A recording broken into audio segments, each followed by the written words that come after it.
Captain Jake Morrison stood on the bridge of the EU's Phoenix, staring at the massive alien ship floating in space before them.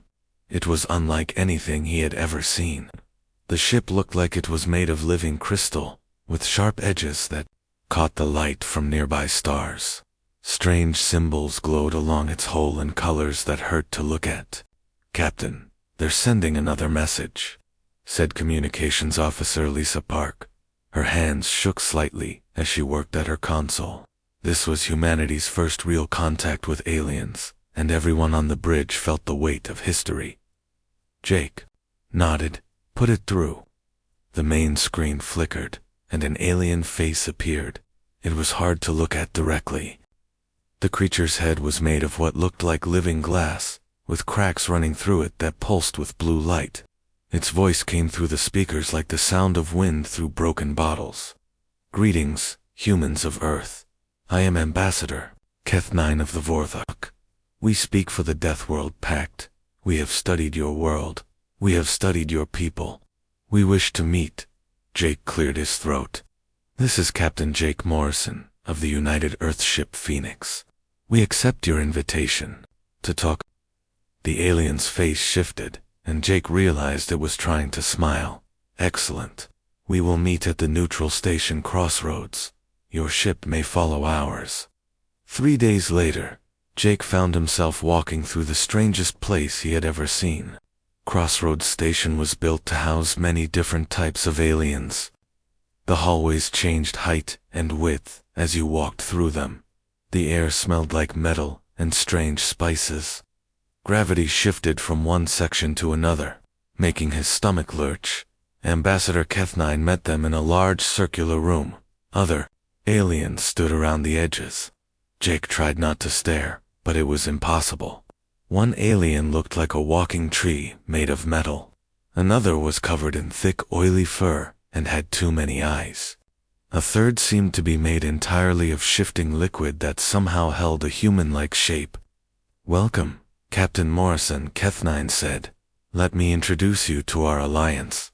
We are the Deathworld Pact. Each of our species comes from worlds that most galactic civilizations would call impossible to live on." The metal tree creature stepped forward. "I am Branch Singer of the Melody. Our world is covered in acid rain that would eat through your strongest metals. We evolved to resist it." A furry alien with many eyes spoke next. "I am Pack Leader Vex of the Z. Our homeworld is bathed in radiation that kills most life instantly. We feed on it instead." The liquid being flowed closer. "I am Deep Current of the Swimmers. We live in oceans under pressure that would crush your submarines like paper." Jake looked around the room, feeling small. "Why are you telling us this?" Kathleen's glass head rang like a bell as he laughed. "Because, Captain Morrison, we have seen the data on your world. We have seen Earth." Another alien entered the room. This one looked almost human, except for its pale blue skin and the gills on its neck. "I am Dr. Helix of the Core Worlds Alliance. I came here to warn you, humans. These creatures want to recruit you into their barbaric alliance. Do not listen to them." Branch Singer's metal branches creaked angrily. "The Core Worlds fear us because we are strong where they are weak." "You are savages," Dr. Helix said coldly, "just like these humans. Look at their world data, if you doubt me." A hologram appeared in the center of the room. Jake recognized it immediately, Earth spinning slowly in the blue glow. But as he watched, the display changed to show data he had never seen before. "Your planet," Dr. Helix continued, "has weather systems that generate more energy than our most powerful weapons. Your oceans contain predators that could tear apart our warships. Your very air is toxic to most civilized species. 21% oxygen would kill most galactic citizens in minutes." The hologram showed more data. Jake saw statistics about Earth's earthquakes, volcanoes, hurricanes, and tornadoes. He saw readings on the radiation levels from their sun. He saw data on Earth's gravity, which was apparently much stronger than most inhabited worlds. "Your species," Dr. Helix said with disgust. "Evolved in conditions that we use to execute criminals. You are walking biological weapons, barely contained by your primitive technology. The core worlds cannot, and will not, associate with such dangerous creatures." Dr. Helix left the room without another word. Jake felt his face burning with shame and anger. Were humans really so terrible? Were they monsters in the eyes of the galaxy? Keth9 moved closer to Jake. The alien's crystal face reflected Jake's image back at him, broken into 1,000 pieces. "Do not listen to the core worlds, Captain. They fear what they do not understand." "But is he right?" Jake asked. "Are we really that dangerous?" Pack Leader Vex growled, a sound like distant thunder. "Dangerous, yes, but so are we all. The core worlds live on garden worlds, where nothing can hurt them. They have grown soft and weak. They fear us because we survived where they would die." Branch singers. Metal branches chimed like bells. "Your world is harsh, yes, but look what it created. You stand here, alive and strong, in conditions that would kill most of the galaxy. That is not something to be ashamed of. That is something to be proud of." Deep current flowed in a circle around Jake. The core worlds see only death in harsh worlds. We see life finding a way. We see strength. We see family. Keth9 extended what might have been a hand toward Jake. "The Deathworld Pact offers you membership, Captain Morrison. Not because we pity you, but because we recognize you. You are survivors, like us. You are strong, like us. You belong with us." Jake looked around the room at these strange, powerful beings. For the first time since humanity had learned they were not alone in the universe, he felt like they might have found their place. These aliens understood what it meant to come from a world that tried to kill you every day. They understood what it meant to be strong because you had to be. "On behalf of humanity," Jake said, reaching out to take Keth9's crystal hand, "we accept your invitation to join the Deathworld Pact." The aliens around the room made sounds that Jake hoped were cheers. Keth9's hand was warm despite looking like glass. "Welcome to the family, Captain Morrison. Welcome home." As Jake shook hands with his new allies, he felt hope for the first time in months. Humanity was not alone. They were not monsters. They were survivors, and they had found others like them. The galaxy might be a dangerous place, but they would face it together. He had no idea that he had just set in motion events that would change the balance of power in the galaxy forever. He could not know that the core world's fear of humanity was not entirely wrong, and he could never have imagined that his new allies would soon fear humanity more than their old enemies ever had.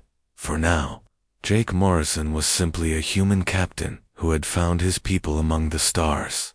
The rest would come later.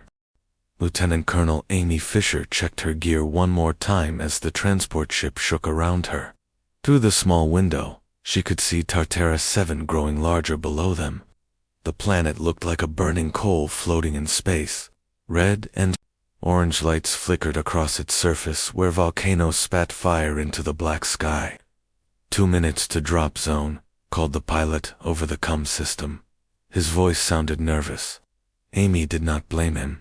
Tartara 7 was not the kind of place anyone wanted to visit. 6 months had passed since humanity joined the Deathworld Pact. It had been 6 months of learning, sharing technology, and building friendships with their new alien allies. Now, those friendships were about to be tested. The Core Worlds Alliance had decided they wanted Tartara 7. The planet was rich in rare metals that powered faster than light engines. The Core Worlds claimed that since the Deathworld Pact could not properly use the planet, they had the right to take it. "They think we are too weak to stop them," Keth9 had told the Pact leaders during the emergency meeting. "They think our harsh worlds make us stupid and slow. They are about to learn how wrong they are."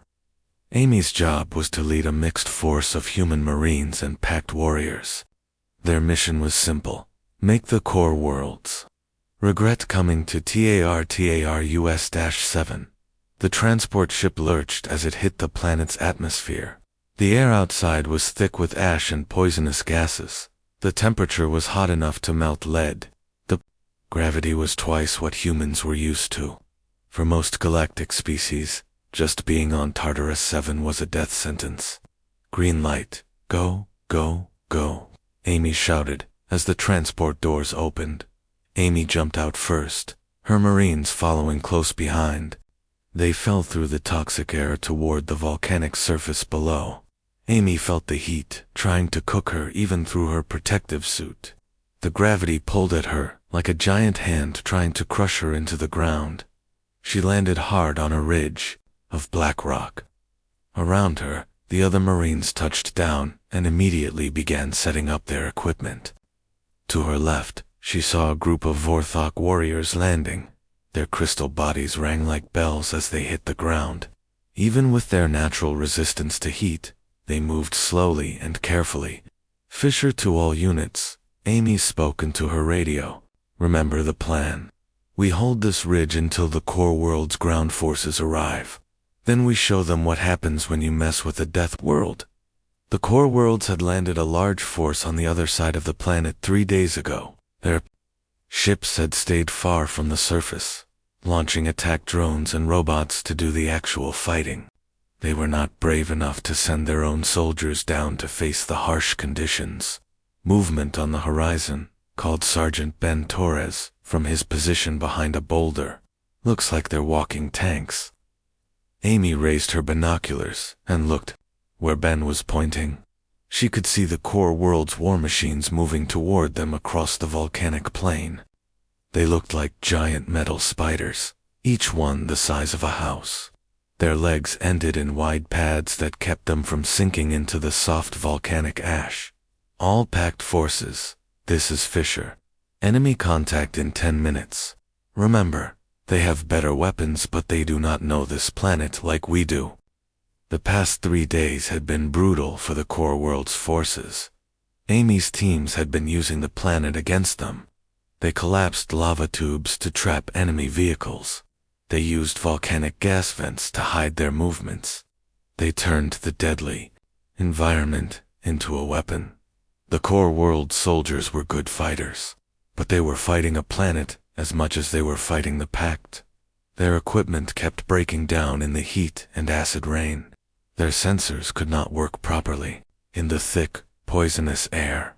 Their vehicles got stuck in the soft ash that covered everything. The human Marines, meanwhile, seemed to be getting stronger. Amy had noticed it in herself and her soldiers.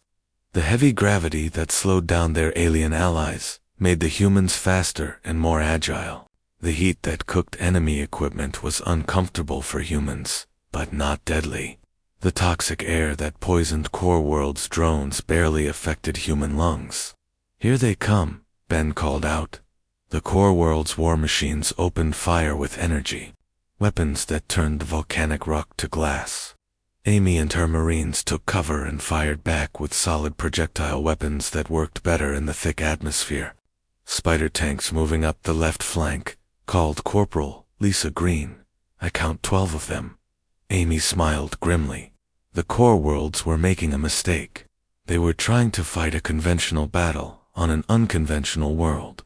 Torres, take your squad and use Tunnel 7, Green, Tunnel 9. Let's show them how Deathworlders fight. The human Marines disappeared into the lava tubes they had mapped over the past few days. These natural caves ran under the volcanic surface like a subway system. The core worlds had no idea they existed. Amy waited until the enemy war machines were committed to their attack. Then she gave the signal. Explosions erupted all along the enemy line. The Marines had planted charges in the weak volcanic rock under the enemy's path. Instead of direct fighting, they had let the planet do most of the work. Half the core world's war machines disappeared into newly opened cracks in the ground. The rest found themselves cut off and surrounded as humans popped up from tunnels all around them. But the real shock came when Amy's alien allies saw how the human Marines were fighting, while the Vorthok warriors moved carefully in their heavy environmental suits. The humans were running and jumping across the volcanic landscape. Some of them had even removed parts of their protective gear to move faster. Pack leader Vex watched through his visor as a human marine named Ryan Clark jumped across a gap filled with lava. No environmental suit, just basic breathing gear. Ryan landed on the other side and kept running like it was nothing. "How is this possible?" Vex asked Amy over the radio. "The conditions here should kill him." Amy looked at Ryan, who was now setting charges on an enemy position. "I guess we are harder to kill than we thought." The battle was over in 2 hours. The core world's war machines lay scattered across the volcanic plain, destroyed or abandoned. Their crews had retreated to orbit, refusing to send more soldiers down to the planet's surface. After the fighting ended, Amy stood on the ridge with her alien allies. They were all staring at her Marines, who were celebrating their victory. The humans looked tired but strong. Most of them had removed their helmets and were breathing the toxic air directly. Branch Singer of the Melody approached Amy slowly. His metal branches were scorched from the heat, and his movements were stiff. "Colonel Fisher, I must ask you something. How many of your people could survive on this planet without any protection at all?" Amy thought about it. She had been wondering the same thing herself. "I do not know. Maybe half, maybe more." The alien leaders exchanged looks that Amy could not read. Keth9 stepped forward. "Colonel, in our histories, we have never encountered a species that could adapt so quickly to such harsh conditions. Even we Vorthok, who evolved in extreme heat, require protection here. Is that bad?" Amy asked. "No," Keth9 said, but his voice sounded uncertain. "It is just ... unexpected." Deep Current flowed closer to Amy. "Your species has been part of the Pact for only 6 months, yet you fight as if you have been Deathworlders for millions of years. It is remarkable." Amy looked at her Marines again. They were joking and laughing as they cleaned their weapons. They looked like they belonged on this deadly planet. For the first time, she wondered if that should worry her. "We just do what we have to do," Amy said. "That is what Deathworlders do, right?" "Yes," Keth9 agreed. "That is exactly what Deathworlders do." But as the alien leaders returned to their ships, Amy heard them talking quietly among themselves. She could not understand their languages, but their tone made her uneasy. It sounded like they were concerned about something. That night, as she wrote her report on the battle, Amy found herself thinking about her alien allies' reactions. They had been grateful for humanity's help, but there had been something else in their behavior, something that looked almost like fear. She pushed the thought away. They were all on the same side. They were family now. There was nothing to worry about. Above the planet, and the safety of their ships, the Pact leaders held a private meeting. They talked about what they had seen on Tartarus 7. They talked about how easily the humans had adapted to conditions that challenged even the hardiest Deathworld species. "Perhaps," Keth9 said quietly, "we should have asked more questions about Earth before we invited them to join us." But it was too late for questions now. Humanity was part of the Deathworld Pact, and they had just proven they belonged there. The question none of the aliens wanted to ask was whether anyone else belonged there with them. Commander Ryan Clark stood on the observation deck of the human settlement, looking out at the crystal formations that covered Vorthok Prime. The alien structures grew like frozen lightning from the planet's surface, reaching toward the orange sky. Steam rose from pools of liquid metal that dotted the landscape. The temperature outside was hot enough to cook a human in minutes, but inside the settlement, families were already making this deadly world their home. "Population report, sir," said his assistant, Lieutenant Kate Park. She handed him a data pad with the latest numbers. "We now have 47,000 humans living on Vorthok Prime. That is more than double the number we had 3 months ago." Ryan nodded, but he was not really surprised. Human families were arriving on Pact worlds every week. Earth was getting crowded, and the Deathworld Pact offered them entire planets to settle. It seemed like a perfect arrangement. What Ryan had not expected was how quickly humans adapted to each world. On Vorthok Prime, human engineers had found ways to use the planet's extreme heat as an energy source. They built their settlements inside the crystal caves, where the Vorthok themselves could barely survive. Within 6 months, the human colony was producing more energy than the Vorthok had ever managed. "Sir, we have a message from the Vorthok Council," Kate said. "They want to meet with you about the new mining operation." Ryan sighed. The mining operation had been his idea. Human geologists had discovered that Vorthok Prime's crystal formations contained rare elements that were valuable throughout the galaxy. The Vorthok had never mined them because the deep caves were too hot, even for their heat-resistant bodies. But humans could work in those caves. With basic protective gear and some modifications to their equipment, human miners could access crystal deposits that had been untouched for millions of years. The operation was making both humans and Vorthok rich, but Ryan sensed that the aliens were not entirely happy about it. An hour later, Ryan sat in the council chamber with 5 Vorthok leaders. Their crystal bodies reflected the chamber's lights in rainbow patterns, but their postures suggested they were not in a good mood. "Commander Clark," said Council Leader Shard Prime, "we need to discuss the mining operation." "Is there a problem?" Ryan asked. "The profits are being shared exactly as we agreed." "The profits are not the issue," said another council member. "The issue is that your people are now working in areas of our planet that we cannot access. They know our world better than we do." Ryan tried to understand their concern. "We are only mining where you gave us permission. If you want us to stop, we will stop." Shard Prime's crystal head rang like a bell as he shook it. "That is not what we want either. The mining operation is too important to our economy now. We cannot afford to lose it." "Then what is the problem?" The council members looked at each other. Finally, Shard Prime spoke. "The problem, Commander, is that we are becoming dependent on you. 6 months ago, we were the masters of our own world. Now we rely on humans to access our own planet's resources." Ryan felt uncomfortable. He had not intended to make the Vorthok dependent on humanity. "We can train your people to work in the deep caves.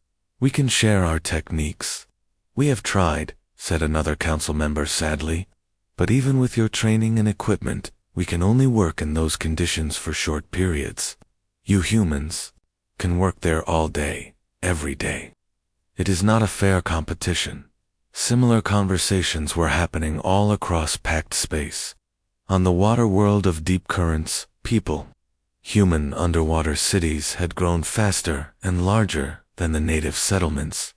Humans could dive deeper and stay underwater longer than even the aquatic aliens who had evolved there. On the radiation-soaked homeworld of the Zephyrians, human colonies were thriving in areas where the native population needed heavy shielding. Human doctors had discovered that low levels of radiation actually improved human health, making them stronger and more alert. Helen Brooks, humanity's chief diplomat to the Pact, was beginning to worry about these reports.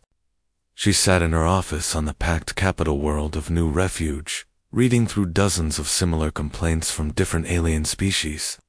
"Ma'am," said her aide, "you have a call from Earth." "It's Admiral Morrison." Helen smiled. Jake Morrison had been promoted after his successful first contact with the Pact. Now he was in charge of all human expansion into Pact space. "Helen," Jake said when his image appeared on the screen, "I've been getting some strange reports from the Pact Council. They say our colonies are growing too fast. What does that mean?" Helen pulled up a map of Pact space on her wall screen. Blue dots showed human settlements, while other colors represented the different alien species. The pattern was clear and troubling. "Jake, look at this map. When we joined the Pact 18 months ago, we had settlements on maybe a dozen worlds. Now we have colonies on over 200 Pact worlds. In most cases, our settlements are larger and more successful than the native populations." Jake frowned. "Is that our fault? We are just doing what humans do. We adapt, and we build. I know, but look at it from their perspective. They invited us to join their alliance as equals. Now we are taking over their worlds, without even trying. We are not taking over anything, Jake said firmly. We are sharing these worlds with our allies. Helen wished it was that simple. Aren't we really sharing, though? Let me give you some numbers. On Malady Prime, the human population is now 60% of the total. On Deep Current's homeworld, it is 70%. The aliens are becoming minorities on their own planets. The conversation was interrupted by an urgent message from Dr. Lisa Howard, humanity's chief xenobiologist. Her face appeared on a second screen, and she looked worried. Helen, Jake, we have a problem. I just finished analyzing the data from our colonies across Pact space. The results are concerning. What kind of concerning? Helen asked. Lisa pulled up charts and graphs. I have been studying how well humans adapt to different Pact worlds compared to the native species. The results suggest that humans are not just another Deathworld species. We might be something much more unusual. The charts showed adaptation rates for different species on different worlds. In every case, humans adapted faster and more completely than any other species, including the natives. Look at this data from Radiation World Zeph-7, Lisa continued. The native Zephyrians need protective equipment to survive in their own planet's highest radiation zones. Humans not only survive, they actually get healthier. We are seeing improved immune systems, faster healing, even increased intelligence in humans exposed to high radiation. Jake leaned forward. That sounds like good news. Why do you look worried? Because, Lisa said, this pattern appears on every world we have studied. Humans are not just adapting to these environments. We are thriving in them beyond what should be possible. It is like Earth prepared us to survive on any death world in the galaxy. Helen felt a chill run down her spine. What are you saying, Lisa? I am saying that Earth was not just another death world. Earth was the ultimate death world. Every challenge that exists on every Pact world also existed on Earth in some form. Extreme heat, cold, radiation, pressure, toxic atmosphere, violent weather, dangerous predators. Earth had all of it. The three humans stared at each other across the video link. Finally, Jake spoke. So we are better adapted to death worlds than the death world species themselves. It looks that way, Lisa confirmed, and that means our Pact allies are probably starting to realize they did not invite equals to join them. They invited their replacements. On New Refuge, Ambassador Keth9 was having the same realization. He stood in the Pact Council chamber, with representatives from all the member species. They were discussing the human situation, though none of them wanted to call it that directly. The reports are all the same, said Pact leader Vex. Humans are outcompeting us on our own worlds. They work longer, adapt faster, and reproduce more quickly than any of our species. Branch Singer's metal branches chimed sadly. On Malady Prime, human settlements are processing acid rain more efficiently than our own cities. They have turned our planet's deadliest feature into an industrial resource. Deep Current flowed nervously around the chamber. My people have lived in our oceans for millions of years. Humans have been on our world for 8 months. Their underwater cities are already larger and more advanced than ours. Keth9 listened to his allies with growing dread. When humanity had first joined the Pact, he had been proud of his decision to invite them. They seemed like perfect additions to the alliance, tough, determined survivors who understood what it meant to live on a harsh world. Now he was beginning to understand that the core world's fear of humanity had not been entirely wrong. Humans were dangerous, but not in the way anyone had expected. They were dangerous because they were so good at surviving that they made everyone else obsolete. What do we do? Asked Shard Prime. We cannot ask them to leave. Our economies depend on them now, but we cannot continue letting them take over our worlds either. The council chamber fell silent. None of the aliens had an answer to that question. Meanwhile, on Earth, President Kate Sullivan was planning humanity's next phase of expansion. She looked at star maps, showing unexplored regions of space beyond Pact territory. There were thousands of worlds out there, waiting for someone bold enough to claim them. Admito Morrison, she said into her communicator, I want you to prepare for the next phase of human expansion. I am calling it the Pioneer Initiative. How many worlds are we talking about, Madam President? Jake asked. Kate smiled as she looked at the star map. All of them, Admiral. All of them. She had no idea that her Pact allies were already planning how to stop her captain. Ben Torres felt the crushing weight of Zirian's atmosphere pressing down on his environmental suit as he led his rescue team through the maze of twisted metal that had once been Mining Station 7. The gas giant's atmospheric processors had failed 3 days ago, turning the normally dangerous world into an absolute hellscape. How many more survivors? He asked into his radio, struggling to be heard over the howling wind that carried acids strong enough to eat through metal. Thermal scans show maybe 2,000 still alive in the deep shelters, replied his second-in-command, Lieutenant Maya Collins. But the shelters will not hold much longer. The pressure is increasing every hour. Ben nodded grimly. When the atmospheric processors failed, they had started a chain reaction that was slowly crushing the mining stations deeper into Zirian's toxic atmosphere. Most species would have evacuated immediately and written off the 30,000 Pact workers as a tragic loss. But humans did not give up that easily. Ben looked at his rescue team. 12 human marines, and 6 volunteers from other Pact species. The aliens were moving slowly in their heavy protective suits, struggling against the crushing gravity and corrosive atmosphere. Some of them could barely walk. The humans, on the other hand, seemed to be getting stronger as they worked. Ben had noticed it in himself over the past 72 hours. The crushing pressure that was killing their alien allies felt uncomfortable to humans, but not deadly. The acid rain that dissolved alien equipment just made human skin tingle. Sir, called Corporal Dave Miller from up ahead, I found another group of survivors. Looks like about 50 Vorthok workers trapped in a collapsed tunnel. Ben hurried forward to assess the situation.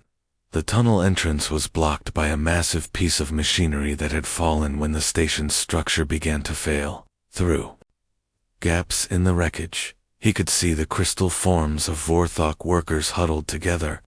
We need lifting equipment, said Pack Leader Vex, the senior alien on the rescue team. That machinery weighs at least 10 tons. Ben studied the wreckage. Maybe we do not need equipment. Before anyone could stop him, Ben began removing pieces of his environmental suit. First his helmet, then his chest armor, then his gloves. Captain, what are you doing? Maya asked in alarm. The suit is slowing me down, Ben said simply. He took a deep breath of Zirian's toxic atmosphere and felt his lungs burn slightly, then adapt. I can move better without it.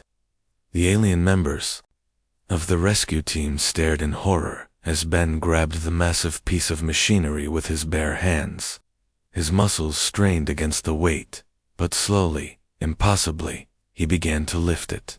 Impossible, whispered Vex. No organic being should be able to survive direct exposure to this atmosphere, let alone have the strength to... His words trailed off as Ben lifted the 10-ton machine high enough for the trapped Vorthok to escape. Ben held it there, muscles bulging, while his team guided the survivors to safety. How? Asked Shard Prime, one of the rescued Vorthok. How are you not dead?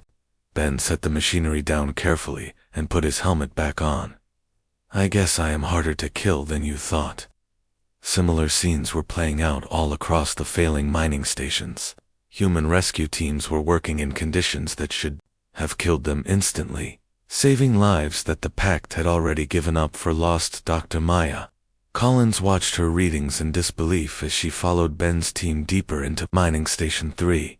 Her instruments showed atmospheric pressure that would crush most beings into paste, radiation levels that would cook alien DNA in seconds, and toxic gases that would dissolve alien lungs. The humans on her team were not just surviving these conditions, some of them seemed to be thriving. Their vital signs were stronger than when they had started the mission. Their reaction times were faster. Their strength was increasing. "Maya," Ben called over the radio, "we found the main group of survivors, about 800 of them in the central shelter. But there is a problem." Maya caught up to Ben at the shelter entrance. Through the reinforced windows, she could see hundreds of alien workers from different pact species. They were all wearing emergency breathing equipment and looked terrified. "The shelter's life support is failing," Ben explained. "It has maybe 6 hours of air left, but the shelter door is jammed shut by the pressure differential. We cannot get them out." Maya checked her scanner readings. "The pressure outside is twice what it was when we started. Even our heavy equipment could not open that door now." Ben was quiet for a moment, studying the situation. Then he began removing his environmental suit again. "Ben, no," Maya said firmly. "You barely survived direct exposure before. The conditions now are twice as deadly. The conditions now are also twice as urgent," Ben replied. He stripped down to just basic breathing gear and stepped up to the shelter door. Maya watched in amazement as Ben placed his hands on the massive steel door and began to pull. The door was designed to resist pressure that could crush starships. But somehow, impossibly, it began to move. As the door opened, Maya heard gasps of shock from the alien survivors inside. They were seeing a human being perform feats that violated everything they understood about biology and physics. But Maya was more interested in her readings. According to her instruments, Ben should have been dead 3 times over. Instead, his life signs were stronger than she had ever seen them. "Maya," Ben called, "get everyone out. I can only hold this open for a few minutes." For the next 4 hours, Ben Torres and his team worked continuously to evacuate the survivors. They carried aliens who were too weak to walk, operated equipment that was failing due to the harsh conditions, and performed rescue operations in an environment that would kill most galactic species in seconds. When the last survivor was loaded onto the evacuation ships, Maya found herself alone with Ben on the observation deck of the rescue vessel. Through the windows, they could see Zarian below them, its atmosphere now completely toxic and uninhabitable. "Ben," Maya said quietly, "I need to ask you something. How much of your protective gear did you actually need down there?" Ben was quiet for a long moment. "Honestly, maybe the breathing mask. Everything else was just making me slower." Maya felt her heart race. "You could have survived down there with no protection at all." "I think so, yeah." Maya pulled up her readings from the rescue mission on her datapad. "Ben, look at these numbers.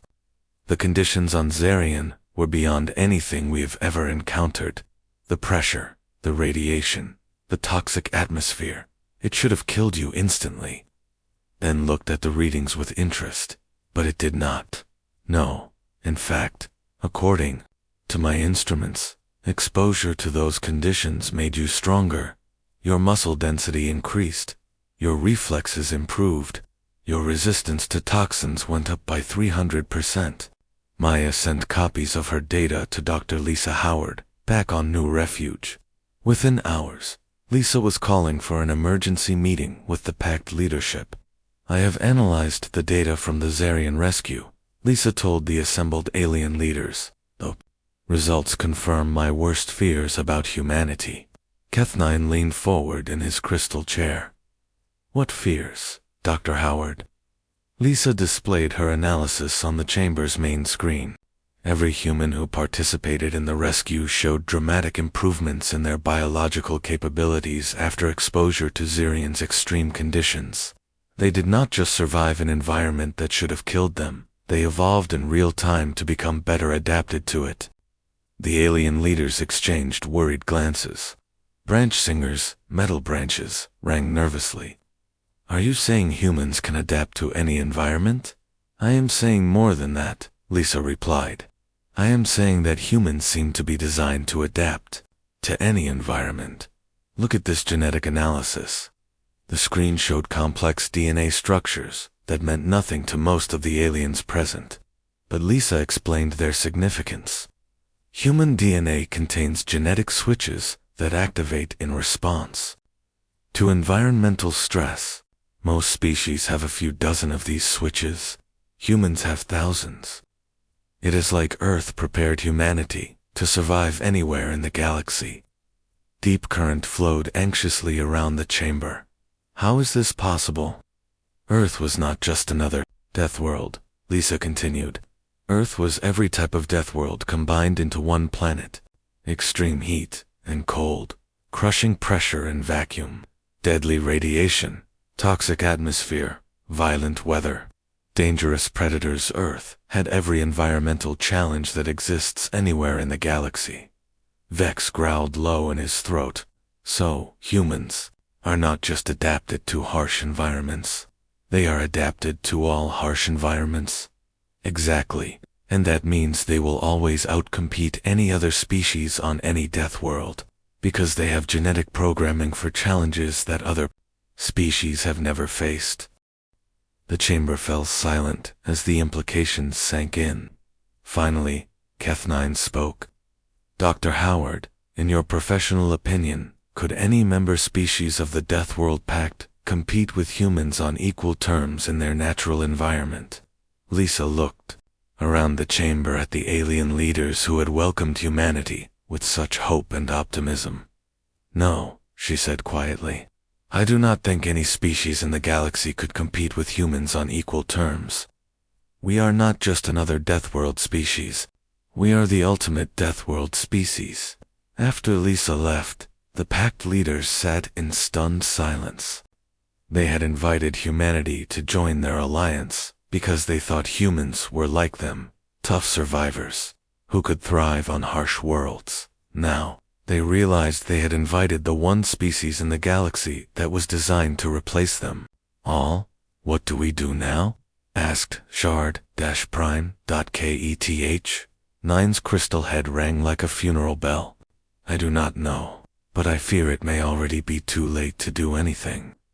On Earth, President Kate Sullivan was reading the same reports, with a very different reaction. If humans were really as adaptable as the data suggested, then the galaxy held no limits for humanity's expansion. She began planning for an announcement that would change everything. The Pioneer Initiative was about to become much more ambitious than anyone had imagined. The galaxy was about to learn what it meant when the ultimate predator species decided to explore new territory. Top President Kate Sullivan stood before the assembled leaders of humanity, looking out at faces filled with excitement and hope. Behind her, a massive holographic display showed star maps of unexplored space beyond Pact territory. Thousands of worlds waited there, empty and ready for colonization. Fellow humans, Kate began, today I announce the next phase of our expansion. Among the stars, the Pioneer Initiative will establish human colonies on 200 new worlds within the next 5 years. The audience erupted in cheers. Kate smiled and raised her hand for silence. But we will not stop there. These 200 worlds are just the beginning. Our goal is simple, to ensure that humanity has a presence on every habitable world in this galaxy. We will be the first truly galactic species. The cheers grew louder. Kate felt proud as she watched the faces of humanity's leaders. They were thinking about new homes for their children, new opportunities for trade and exploration, new frontiers to conquer. None of them were thinking about what their Pact allies might say about humanity, claiming 200 worlds that had been marked for future alien colonization.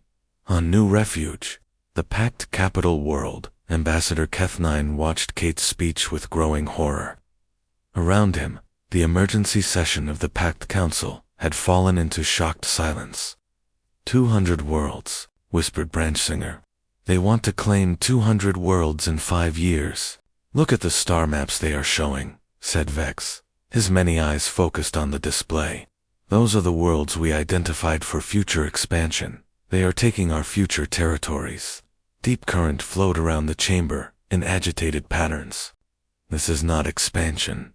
This is conquest. Keth9 felt something break inside his crystal heart. 2 years ago, he had been so proud to welcome humanity into the Pact. He had thought they were saving a fellow species of survivors from the prejudice of the core worlds. Now he realized the core worlds had not been prejudiced. They had been afraid, and their fear had been completely justified. We have to stop them, said Shard Prime. If humans claim 200 more worlds, they will control half the galaxy. How do we stop them? Asked Branch Singer. Our economies depend on them now. Our colonies need their technology. Our military forces are integrated with theirs. It was true. Over the past 2 years, humanity had become so deeply embedded in Pact society that removing them would be like cutting out the Pact's heart. Human technology powered Pact ships. Human workers operated Pact mines. Human soldiers defended Pact worlds. We could try to negotiate, suggested Vex. Ask them to limit their expansion. Keth9's laughter sounded like breaking glass. Negotiate? With what leverage? They do not need us anymore. We need them. The truth of those words settled over the chamber like a cold wind. The Deathworld Pact had become dependent on humanity, in every way that mattered.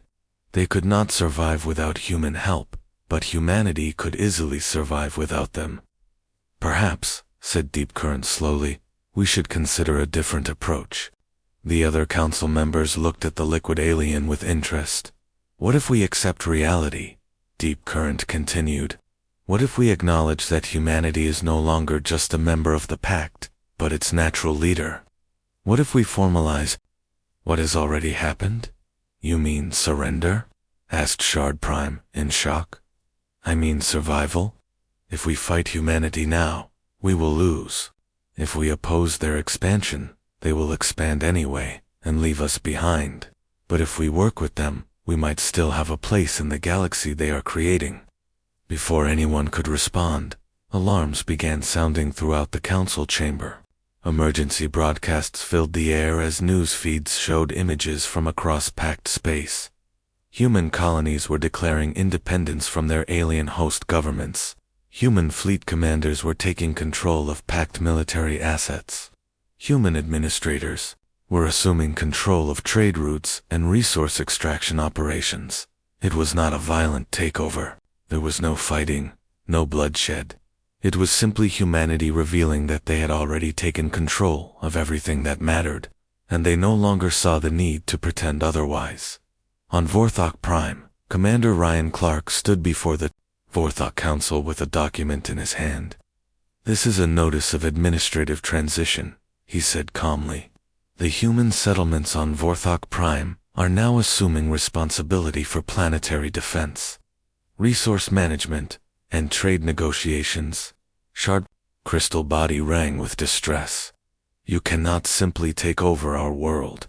We are not taking over anything, Ryan replied. We are acknowledging reality. Humans already operate your mines, power your cities, and defend your borders. We are simply formalizing these arrangements. And if we refuse, Ryan looked genuinely sad, then you will be free to try to operate this world without human assistance. But I do not think you will survive very long. Similar conversations were happening on every Pact world with a significant human population. The message was always the same. Humanity was taking control, but they were offering the aliens a place in the new order. Most alien governments accepted immediately. They had no choice. On New Refuge, Kate Sullivan herself arrived to address the Pact Council. She walked into the chamber wearing a simple business suit, but her presence filled the room like a force of nature. Honored leaders of the Deathworld Pact, she began, I come to you with an offer of partnership. Keth9 stared at the human president with a mixture of fear and fascination. Partnership? You mean after you have taken control of our worlds, our resources, and our fleets? Kate nodded. Yes. I know this transition has been sudden, but it was also inevitable. Humanity has outgrown its role as a junior member of the Pact. We are now the dominant species in this region of space. So, what do you offer us? Asked Vex bitterly. A future, Kate said simply. You can fight us and lose everything, or you can work with us and share in what we build. I am proposing a new alliance, the Human Pact Federation. Shared governance, shared resources, shared destiny. Deep Current flowed closer to Kate, and humans would be the senior partners in this federation. Humans would lead, yes, but you would all have voices in our decisions. You would all benefit from our expansion, and you would all be protected by our strength. The council members looked at each other. They all understood that this was not really a negotiation. Kate was telling them what was going to happen, not asking for their permission. You are asking us to accept our own conquest, said Branch Singer. Kate shook her head. I am asking you to accept evolution. The galaxy is changing. Humanity is spreading to every world that can support life. You can be part of that change, or you can be left behind by it. Keth9 stood up slowly, his crystal joints creaking with age and stress. President Sullivan, 2 years ago I welcomed humanity to the Deathworld Pact. I believed we were saving you from the prejudice of the core worlds. You were, Kate said, and we are grateful for that. But now I understand that the core worlds were not prejudiced. They were terrified. They saw in humanity what we were too blind to see, a species that would consume everything in its path. Kate was quiet for a moment. Is that what you think we are? Consumers. I think you are. Survivors, Keth9 said. The ultimate survivors. And I think survival is the only thing you really understand. Kate looked around the chamber at the alien leaders, who had once welcomed humanity with such hope. You are right about one thing, she said finally. We are survivors. But you are wrong about what that means. Survivors do not just think about themselves. They think about their pack, their tribe, their species. And now, our pack includes all of you. She gestured to the star maps still glowing on the chamber walls. Those 200 worlds, I announced. We will not colonize them alone. Every packed species will have settlements on those worlds. Every member of our new federation will share in the resources we find there. And in return? Asked Shard Prime. In return, you accept that humanity leads this federation. You accept that our survival comes first, because without us, none of you will survive what is coming. What is coming? Asked Vex. Kate smiled, but it was not a pleasant expression. The core worlds are building an alliance to stop human expansion. They have decided that we are too dangerous to be allowed to spread. Soon, they will come for us with everything they have. The chamber fell silent as the implications sank in. The core worlds controlled most of the galaxy's military and industrial power. If they united against humanity, it would be the largest war in galactic history. So you see, Kate continued, this is not about conquest. This is about survival. My survival, your survival, and the survival of everyone who believes that the strong should protect the weak rather than exploit them. Keth9 looked at his fellow council members. He saw fear in their alien faces, but also something else, hope. Kate was right about one thing. The core worlds would not just target humanity. They would target the entire Deathworld Pact for harboring the humans. What guarantee do we have? Keth9 asked. That humanity will keep its promises to us? Kate stepped closer to the crystal alien who had first welcomed humanity to the stars. You have the same guarantee you have always had, Ambassador. You have our word as fellow survivors. And if we refuse your offer, Kate looked genuinely sad, then you will face the core worlds alone, and we both know how that will end. The vote was unanimous. The Deathworld Pact dissolved itself and reformed as the Human Pact Federation, with humanity as the senior partner As the alien leaders filed out of the chamber, Keth9 remained behind, with Kate. I have one last question. President Sullivan, did you plan this from the beginning?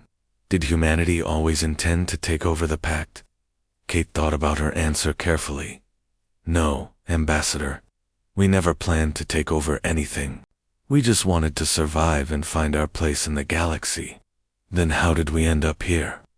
Kate looked out the chamber windows at the ships filling the sky above New Refuge. Human ships, alien ships, working together to prepare for the war that was coming. Because, she said quietly, survival is not just about staying alive. It is about making sure your children have a place to live and grow. And the only way to guarantee that in a hostile galaxy is to make sure you are too strong for anyone to threaten. Keth9 was quiet for a long moment. So the core worlds were right to fear us. The core worlds were right to fear you, Kate corrected. They were right to fear anyone who could survive what we have all survived. But they made one mistake.